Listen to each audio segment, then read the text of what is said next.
Sahabat rohani yang dikasihi Tuhan, Shalom. Sebelum kita memasuki renungan ini, marilah kita berdoa. Kasih karunia dan damai sejahtera dari Allah Bapa Tuhan kita dan dari Yesus Kristus menyertai kamu. Amin. Firman Tuhan renungan bagi kita pada saat ini diambil dari kitab Mika pasal 6 ayat 8.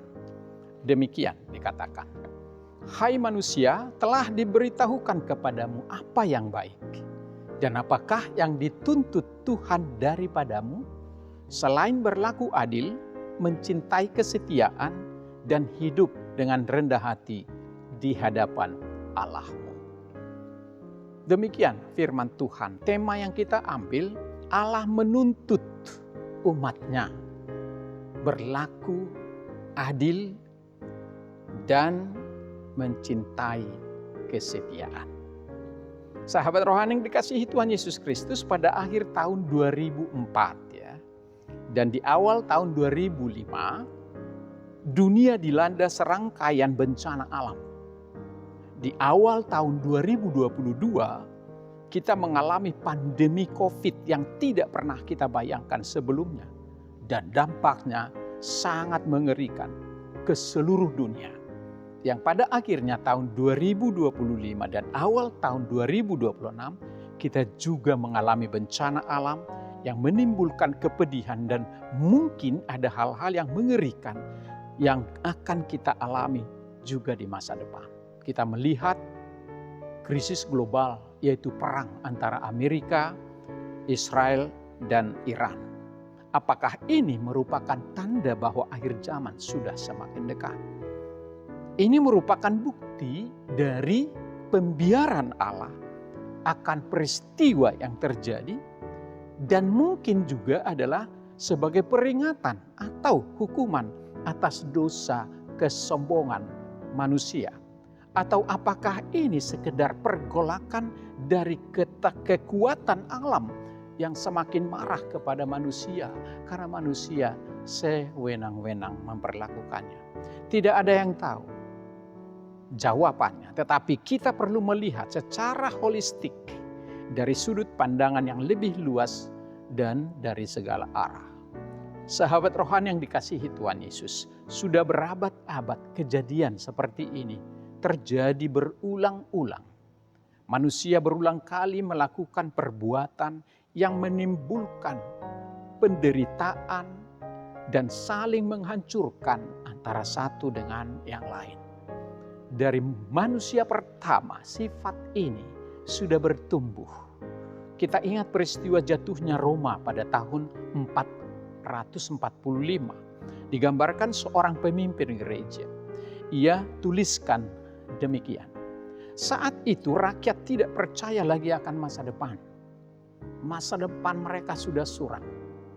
Terutama mereka yang tinggal di bagian kota paling miskin. Mereka tidak memiliki pekerjaan, tidak memiliki makanan, tidak punya kesempatan untuk hidup yang lebih baik. Di beberapa bagian kota terjadi pemberontakan yang menimbulkan keputusasaan yang mendalam. Kita yakin Kristus mendengarkan tangisan mereka, dan Dia segera akan membantu. Sahabat rohani yang dikasihi Tuhan Yesus Kristus, sampai saat ini Tuhan masih memberikan kita kesempatan untuk memperbaiki diri, memperbaiki keluarga kita, memperbaiki orang yang di sekitar kita, memperbaiki lingkungan bahkan dunia kita, bahkan hubungan kita satu sama lain di antara sesama keluarga.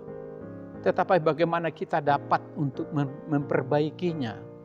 Dalam Mika 6, Allah mengajukan perkara atau gugatan terhadap bangsa Israel karena ketidaksetiaan, penyembahan berhala, dan ketidakadilan sosial yang mereka lakukan. Umat Tuhan ditegur karena melupakan kebaikan Tuhan yang telah membebaskan mereka dari perhambaan, dari pembuangan, dan dari segala kesulitan. Sehingga mereka bertanya melalui Nabi Amos, apa yang harus kami lakukan untuk menggugah dan mengembalikan supaya Allah mengampuni kami. Dalam nats kita Mika 6 ayat 8 dikatakan, hai manusia, telah diberitahukan kepadamu apa yang baik dan apa yang dituntut Tuhan daripadamu, selain berlaku adil, mencintai kesetiaan, dan hidup dengan kerendahan hati di hadapan Tuhan.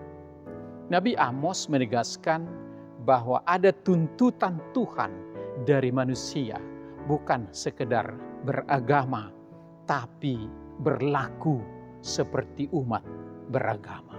Apakah perilaku itu seperti Tuhan yang memperlakukan kita? Adil, mengasihi, setia, dan rendah hati. Kesombongan telah menghancurkan manusia, telah menimbulkan kebencian satu dengan yang lain, antara satu keluarga dengan keluarga lain, antara satu negara dengan negara lain. Ini yang menimbulkan banyaknya masalah yang terjadi saat ini.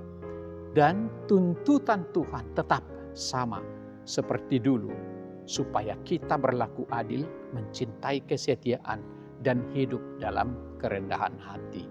Sahabat rohani yang dikasihi Tuhan, apa pesan renungan bagi kita?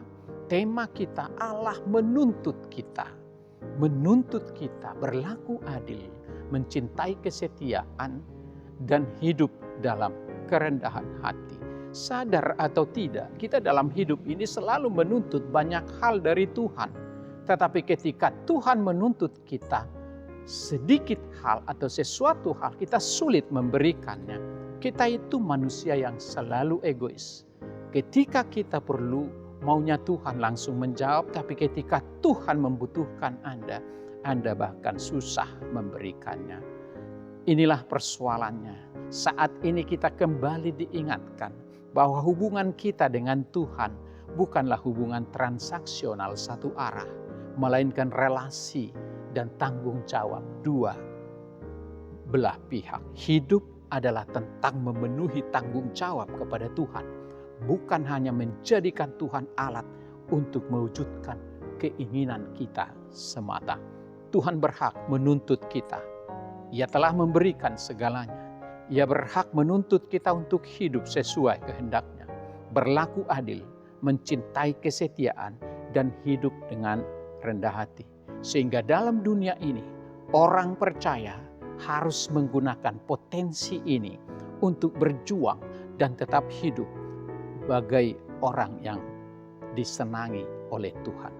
Sekali lagi, hiduplah dengan mencintai keadilan dan kesetiaan dan rendah hati di hadapan Tuhan. Dan demikian dunia akan mencapai keadilannya. Selamat berjuang. Tuhan memberkati kita. Amin. Mari kita berdoa. Terima kasih Tuhan atas sapaan firman-Mu pagi ini, sehingga kami diingatkan atas tuntutan Tuhan daripada kami, yaitu selalu berbuat adil, mencintai kesetiaan, dan hidup dengan rendah hati di hadapan Tuhan. Kami tidak ada seperti ini kalau Tuhan tidak berlaku adil. Kami tidak ada seperti ini kalau Tuhan tidak mencintai kami dengan setia. Dan kami tidak ada seperti ini kalau hidup kami Tuhan mengerti dengan segala kesombongannya. Terima kasih Tuhan, hendaklah ajaran ini selalu terpatri di hati kami, agar kami menyadari pentingnya berlaku adil kepada sesama kami, kepada alam, dan kepada siapapun, terutama kepada Tuhan. Pentingnya kesetiaan mencintai, karena dengan kesetiaan mencintai akan terjalin hubungan yang baik, yang mesra, yang bahagia. Dan hidup kami harus selalu rendah hati, tidak boleh sombong, karena orang sombong telah menggali lubang untuk dirinya sendiri. Ingatkan kami Tuhan akan hal ini, agar kami hidup sesuai dengan tuntutan-Mu. Berkati kami hari ini bersama anak kami, dan biarlah kami hidup untuk melakukan ini semua. Berlaku adil, mencintai kesetiaan, dan hidup dengan rendah hati di hadapan-Mu, di tengah keluarga, komunitas, pekerjaan, dan dimanapun kami berada. Terima kasih Tuhan, Dengarkan doa kami, ampuni segala dosa kami. Dalam nama Yesus kami berdoa dan mengucap syukur. Amin.